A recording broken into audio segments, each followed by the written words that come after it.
Assalamualaikum warahmatullahi wabarakatuh. Pada pertemuan kali ini kita akan melanjutkan materi tentang SEO bagian kedua ya. Jadi materi tentang Search Engine Optimization bagian kedua. Di pertemuan sebelumnya kita sudah menyinggung tentang SEO on page ya. Kemudian ada SEO off page ya. Di sini kita di pertemuan kali ini kita akan membahas tentang analisis load speed sebuah website ya. Jadi kalau kita perhatikan di tabel periodiknya punyanya SEO, jadi di sini untuk bagian on page ya, on page SEO itu ada yang namanya arsitektur ya. Jadi ada yang namanya konten, kemudian ada yang namanya arsitektur, ada yang namanya HTML. Ini adalah on page faktor ya. Nah, di bagian arsitektur itu ada yang namanya speed. Kalau kita lihat di sini, ini ada yang namanya speed. Nah, jadi yang akan kita pelajarin adalah kita bakalan menganalisis bagaimana kecepatan sebuah website ya. Karena ini nanti bakalan berpengaruh terhadap visitor ya. Kemudian untuk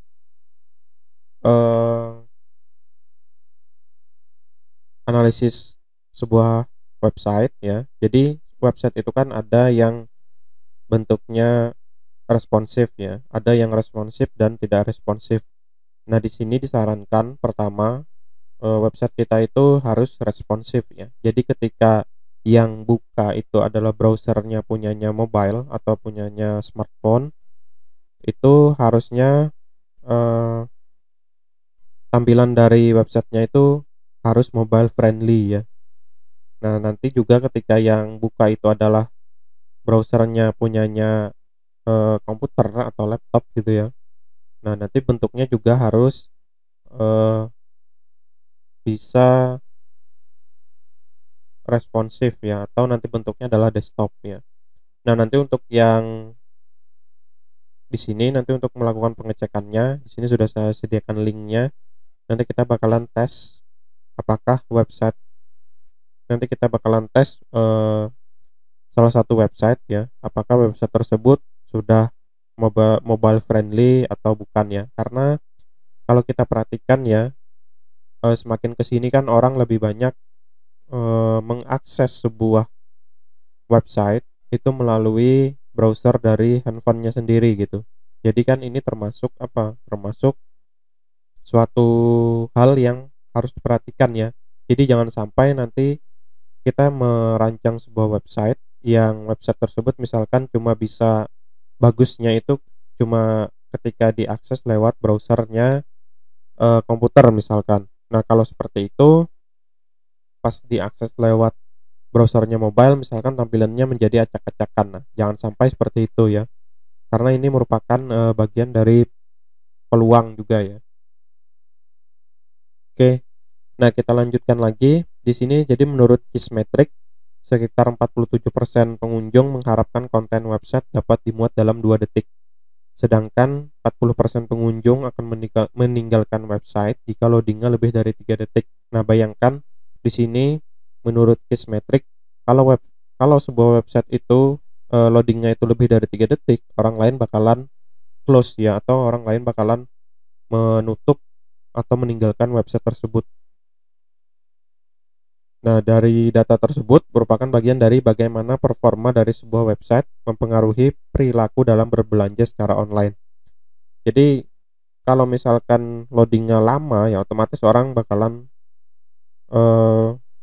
meninggalkan website tersebut ya, dan kemudian mencari referensi untuk website yang lainnya gitu. Jadi kalau kita lihat di sini di infografisnya, nah jadi di sini kan common problem, jadi permasalahan umum ketika mengakses sebuah website ya dari sebuah mobile phone. Jadi di sini 73% pengguna mobile. Nah, kemudian ada 51%. Kemudian di sini ada yang saya bicarakan tadi itu yang di sini ya. How website performance affect shopping behavior ya. Jadi 47%-nya kalau dia si pengunjung ya berharap website itu bisa di-load selama kurang lebih 2 detik ya. Nah, 40%-nya itu bakalan meninggalkan website ketika website tersebut di-load lebih dari 3 detik. Oke, nah kita lanjutkan. Nah, untuk menganalisis seberapa cepat loadingnya sebuah website ya. Jadi ada yang namanya di sini ada yang disebut dengan page speed insight ya. Jadi ada yang namanya pingdom, kemudian ada yang namanya web page test, kemudian ada yang namanya GTmetrix ya. Nah, yang biasa dipakai di SEO ya, salah satunya ini ada dari 4 ini gitu. Tapi kita nanti bakalan coba di GTmetrix ya.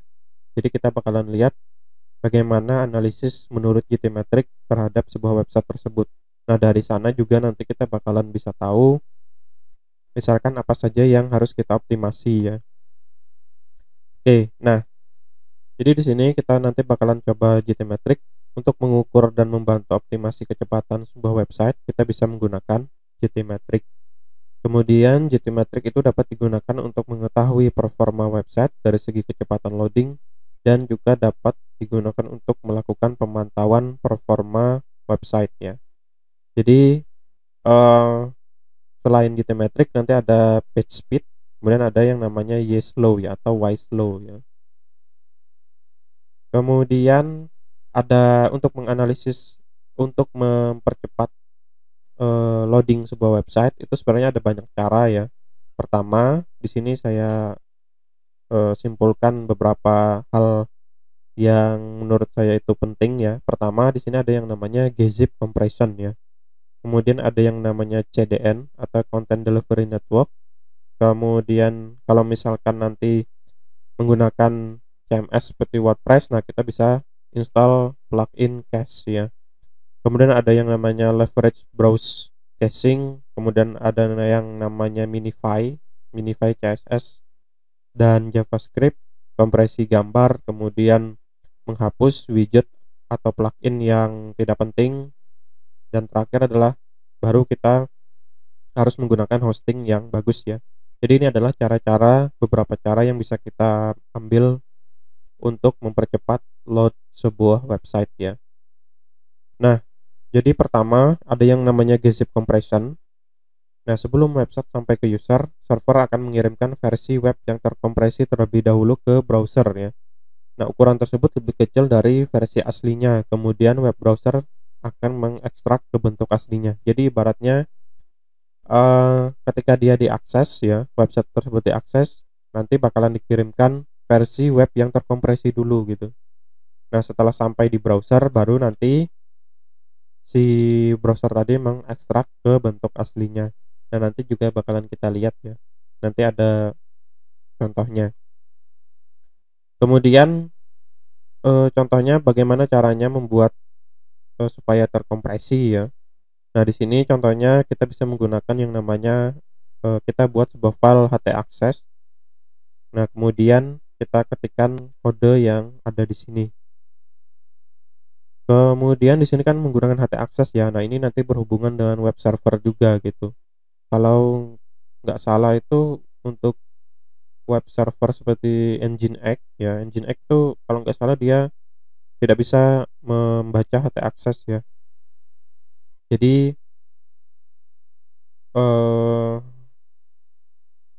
atau nanti bisa dicoba aja ya. Jadi kan web server itu kan ada yang namanya Apache ya, ada yang namanya Nginx ya, dan masih banyak lagi ya.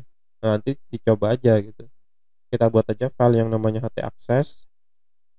Kemudian nanti baru kita isi kode yang di sini untuk lakukan yang namanya kompresi ya.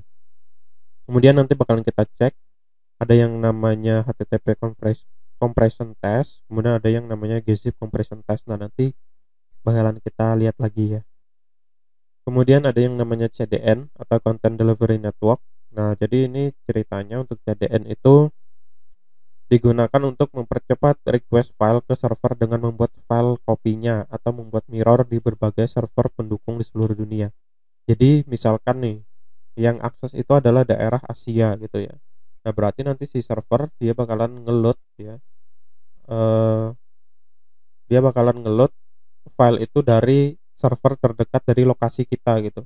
Misalnya kita di Indonesia. Nah, yang paling dekat dengan Indonesia itu apa? Untuk server CDN-nya gitu. Contohnya di sini ada Cloudflare ya. Nah, kita bisa menggunakan Cloudflare. Kemudian ada yang namanya plugin cache ya. Jadi plugin cache itu untuk menyediakan file statis atau halaman yang pernah diakses sebelumnya. Singkatnya, jika sebelumnya halaman website tersebut pernah diakses dan mode cache aktif, kemudian kita mengakses halaman tersebut kembali, maka akan langsung dikirimkan kembali file yang sudah di-cache sebelumnya. Jadi, misalkan sebelumnya kita mengakses sebuah halaman tersebut otomatis nanti bakalan di-cache ya, atau bakalan disimpan. Nah, ketika kita bakal mengakses halaman itu lagi, nah yang di-load itu adalah halaman yang sudah disimpan sebelumnya gitu. Jadi otomatis kan yang ditampilkan jauh lebih cepat ya. Nah, kalau kita bicara cache ya, di programming itu nanti ada yang namanya yang di cache itu adalah bisa jadi tampilannya gitu ya, atau view-nya, atau bisa jadi yang di cache itu adalah database-nya, atau bisa jadi eh, masih banyak masih banyak lagi ya. Contohnya nanti ada lagi yang cache itu disimpan di mana gitu. Misalkan ada yang di memori atau di tempat penyimpanan lain. Nah, kemudian ada yang namanya leverage browse caching ya, memperpanjang masa cache suatu file atau elemen website. Sangat berguna untuk file yang jarang berubah atau tidak akan berubah. Nah, contohnya misalkan sebuah website itu kan ada file yang namanya file CSS ya, ada yang namanya file JavaScript ya, atau .js misalkan. Nah, file-file tersebut itu kan file-file yang eh, jarang berubah gitu, atau kalaupun bakalan dirubah itu bakalan kita rubah dalam jangka waktu yang lama. Karena apa? Karena kan biasanya kalau kita sudah eh, launching sebuah website, otomatis kan template, kemudian style apa segala macam itu sudah fix gitu ya. Nah, file-file tersebut bisa kita cache ya dalam jangka waktu lama. Jadi ketika file tersebut atau website tersebut di load, otomatis kan nanti dia memanggil file misalkan kayak CSS atau JavaScript tadi gitu. Tapi dia tidak perlu meload ulang karena yang di load itu adalah file yang sudah kita cache sebelumnya gitu. Nah, kemudian ini tadi ya contohnya, misalkan kita mau yang kita cache itu apa. Jadi di sini ada CSS misalkan ya, text/CSS, kemudian ada JavaScript. Nah, caranya itu nanti tinggal dimasukkan kembali di htaccess ya. Jadi kalau belum ada nanti bikin aja yang namanya htaccess. Kemudian yang selanjutnya ada minify JavaScript dan CSS ya. Atau di sini maksudnya adalah memperkecil ukuran file dengan cara menghilangkan karakter-karakter yang tidak diperlukan dalam JavaScript atau CSS.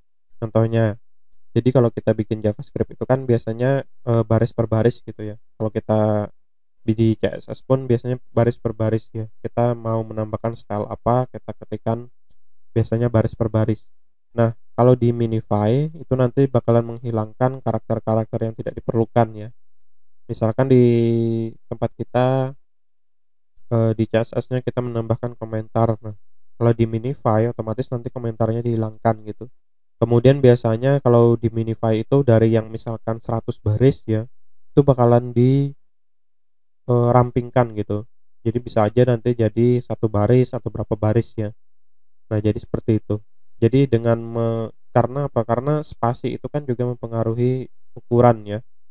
Ukuran dari sebuah file ya. Nanti bisa kita cek jadi ada toolsnya, ada minify code, kemudian validatornya juga ada untuk HTML dan CSS ya.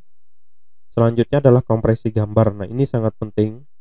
Jadi di bagian kompresi gambar nanti yang kita perhatikan adalah ukuran dan kualitas gambar. Kemudian ukuran dan kualitas gambar itu harus disesuaikan dengan template atau kebutuhan. Contohnya, untuk sebuah logo website, aturan maksimal sebuah logo misalkan adalah 86 kali 28 pixel. Maka jangan menggunakan ukuran yang lebih besar dari aturan tersebut dan jangan memaksa untuk melakukan perubahan ukuran secara manual ya. Jadi maksudnya kalau kita mau menambahkan sebuah logo, biasanya kan logo itu kecil ya. Jadi ukurannya ya kita sepakati ukurannya berapa gitu. Nah, gunakan eh, untuk image-nya, untuk gambarnya, gunakan ukuran yang memang sesuai dengan ukuran logo tadi gitu. Misalnya kita maunya ukurannya adalah 86 kali 28, ya bikin aja berarti gambarnya ukurannya segitu. Jangan dipaksakan menggunakan ukuran misalkan 500 kali berapa atau 1000 kali berapa. Kemudian nah, jangan juga memaksa untuk melakukan perubahan ukuran secara manual. Maksudnya, jadi kan gambar yang misalkan ukurannya 1024 kali 768 misalkan, atau 640 kali 480 misalkan ya. Gambar tersebut kan sebenarnya bisa kita manipulasi ya. Bisa kita rubah melalui apa? Melalui style yang ada di HTML atau di CSS-nya. Misalnya kita kan bisa membuat manual, ukuran manualnya ya. Misalkan lebarnya mau kita bikin jadi 100, atau misalnya kita mau bikin seperti logo ya. Lebarnya misalkan eh, kita bikin jadi 86, tingginya jadi 28. Nah, itu bisa saja dirubah secara manual ya. Tapi gambarnya memang kecil ya, jadi kecil ukurannya, tapi ukurannya tetap sama aja gitu. Karena kan yang di load itu adalah gambar aslinya ya, bukan ukurannya gitu. Jadi harus dioptimasinya itu di sana. Kemudian hapus widget, hapus plugin, gunakan hosting yang bagus ya. Ini kalau misalnya kalian menggunakan CMS atau apa, jadi di sana itu yang tidak penting itu mending dihapus saja gitu. Kemudian terakhir, gunakan hosting yang bagus ya. Jadi hosting itu juga mempengaruhi. Jadi di pertemuan sebelumnya kan kita sudah lihat ya bagaimana caranya menentukan hosting. Kemudian kita bisa lihat juga harganya berapa gitu ya. Kemudian yang penting itu di hosting itu adalah after sale-nya gitu ya. Jadi setelah kita sewa hosting, bagaimana respon atau support si penyedia hosting tersebut. Nah, itu juga yang sangat penting ya. Oke, di sini saya coba contohkan aja. Jadi tadi dari ini ya, dari sini dulu. Nah, jadi untuk website yang mobile friendly ya contohnya.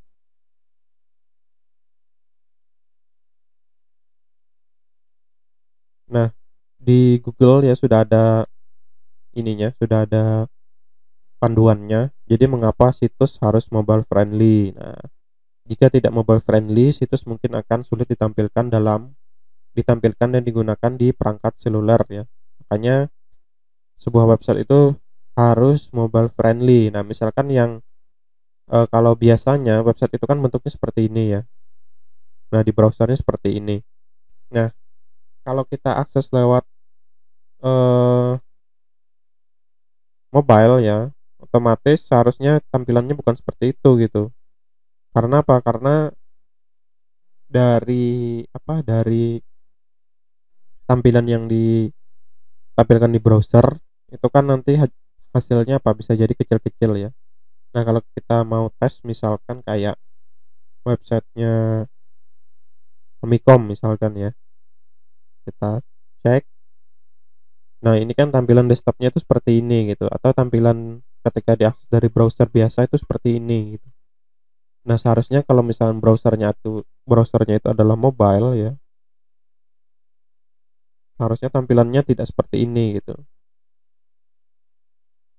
Nah, kita bisa cek ya, di tiap browser itu kan sudah ada eh, tools ya untuk melihat apakah website tersebut responsif atau tidak.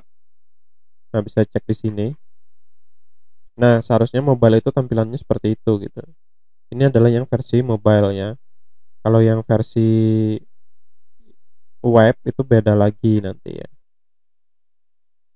Nah, di sini kan kita bisa cek juga kita aksesnya menggunakan apa. Contohnya di sini iPhone ya, iPhone 6 atau 7 atau 8. Kemudian iPad. Nah, kalau iPad tuh seperti ini gitu ya. Resolusinya misalkan 768 kali 1024. Posisinya apakah dia landscape atau portrait gitu ya. Nah, ini juga penting ya. Jadi jangan sampai ketika yang mengakses itu adalah browsernya handphone, website kita tidak bisa dibaca gitu. Nah, jadi di sini di Google sini, jadi di sini sudah saya sertakan linknya ya. Jadi ada mobile site ya, developer Google, kemudian mobile site. Itu bisa kita baca kenapa kita perlunya eh, harus mobile friendly gitu ya. Nah, jadi ini contohnya tadi ya. Kalau dia bentuknya desktop itu nanti bentuknya seperti ini. Tapi kalau nanti dia ada akses melalui mobile dia harus seperti ini gitu. Karena ini juga mempengaruhi tentang SEO ya. Jadi di sini juga Google membahas tentang SEO seluler ya. Oke, selanjutnya untuk melakukan pengetesan tadi ya. Misalkan tadi Amicom ya. Nah, kita tes saja. Jadi linknya sudah saya sertakan di file PDF-nya, jadi file presentasinya. Jadi kita bisa cek apakah sebuah website itu mobile friendly atau tidak. Menurut menurut Google ya. Jadi Google bakalan menganalisis codingnya ya, menganalisis tampilannya, apakah dia mobile friendly atau tidak. Nah, di sini keterangannya adalah page is mobile friendly ya. Nah, tampilannya seperti ini. Nah, ini artinya website kita sudah mobile friendly. Nah, nanti bisa dilihat juga masalah-masalah yang ada di sana ya. Jadi kita bisa betulkan lagi ya. Contohnya ini ya. Jadi tadi ada di sini ada page loading issue. Nah, nanti di klik view detail, nanti kita bisa lihat bagaimana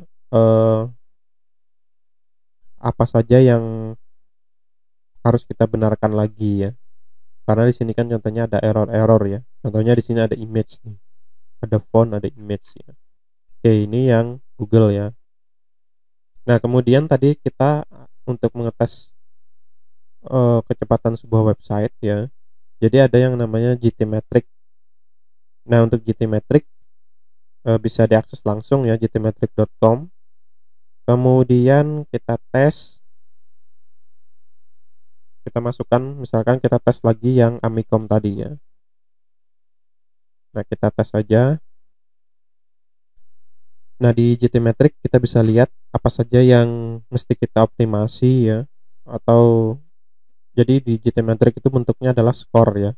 Apakah nanti A, B, C ya, atau D sampai F ya, atau apalagi gitu ya. Nah, ini kita analisis si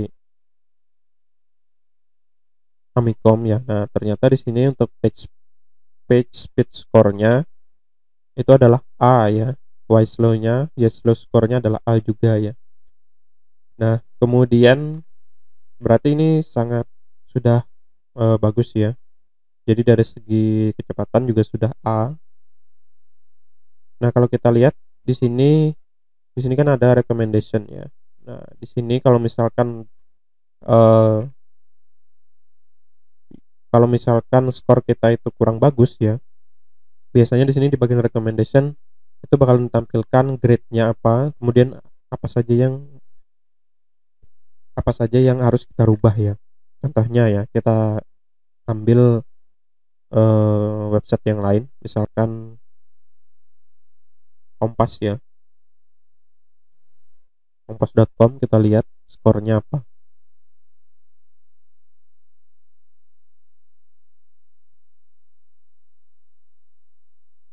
Oke.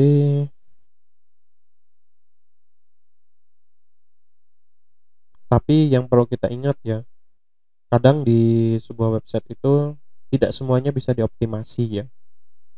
Jadi kadang ada beberapa hal-hal tertentu yang memang dia itu tidak bisa dioptimasi gitu. Nah, di sini menurut si GTmetrix ya,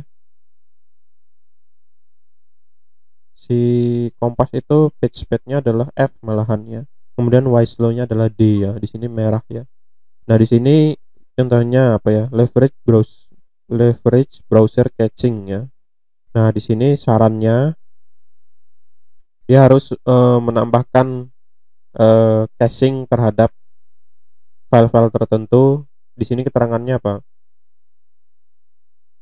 Expiration not specify. Nah, ini harus ditambahkan gitu ya. Kemudian minimize request size.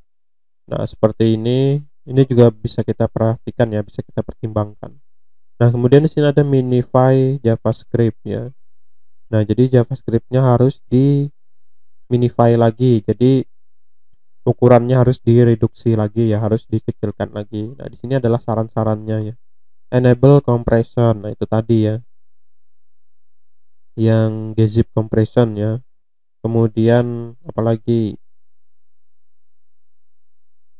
ini untuk yang page speed-nya. Kemudian yang Wiselow-nya ini juga ada ya. Nah, jadi usahakan yang skornya merah-merah seperti ini atau yang kuning orange seperti ini yang kita optimasi ya. Oke. Nah, selanjutnya tadi ada yang namanya compression ya, gzip compression. Nah, di sini kita bisa lihat ya. Kita bisa tes misalkan kayak tool untuk cek apakah data yang dikirimkan dari website itu ke browser itu terkompresi atau tidak gitu ya. Misalkan tadi ya home.amicom.ac.id.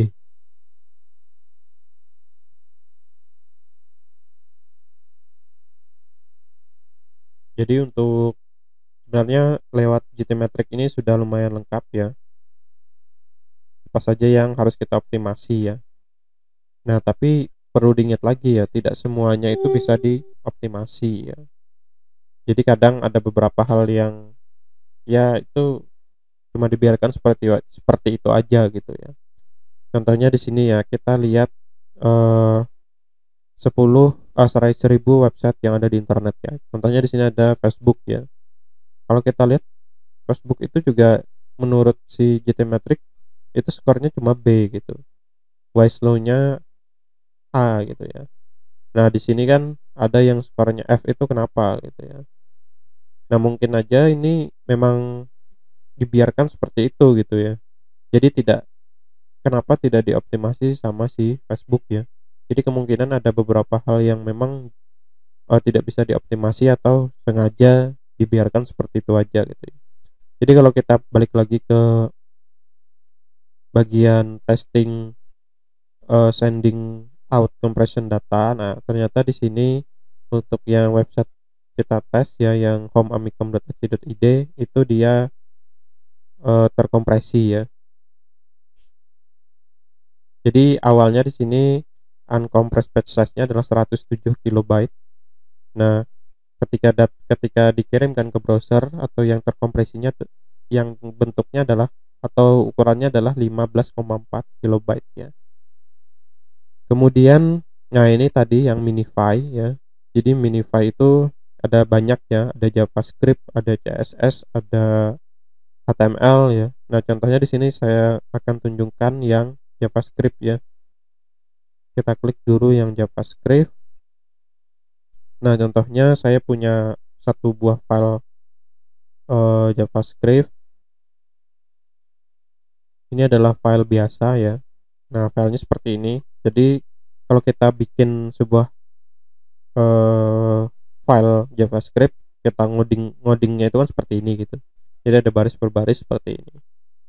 Nah, kalau dia di minify ya, jadi contohnya ya kita copy dulu, kita tempel, kemudian kita minify. Yang awalnya tadi beberapa banyak baris ya. Nah, di sini dia cuma dijadikan satu baris ya. Nah, nanti kan pengaruhnya apa? Pengaruhnya di ukuran ininya juga ya, ukuran filenya juga. Kemudian juga ada CSS minify ya. Kemudian ada HTML ya.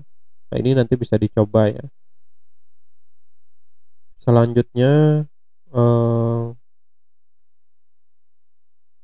Nah, tadi ya contohnya untuk yang CDN ya. Untuk yang CDN kita bisa menggunakan Cloudflare ya. Nah, kalau kita coba searching aja gitu ya. Misalkan kayak Bootstrap ya. Bootstrap itu kan framework ya. Misalkan Bootstrap 4 CDN ya.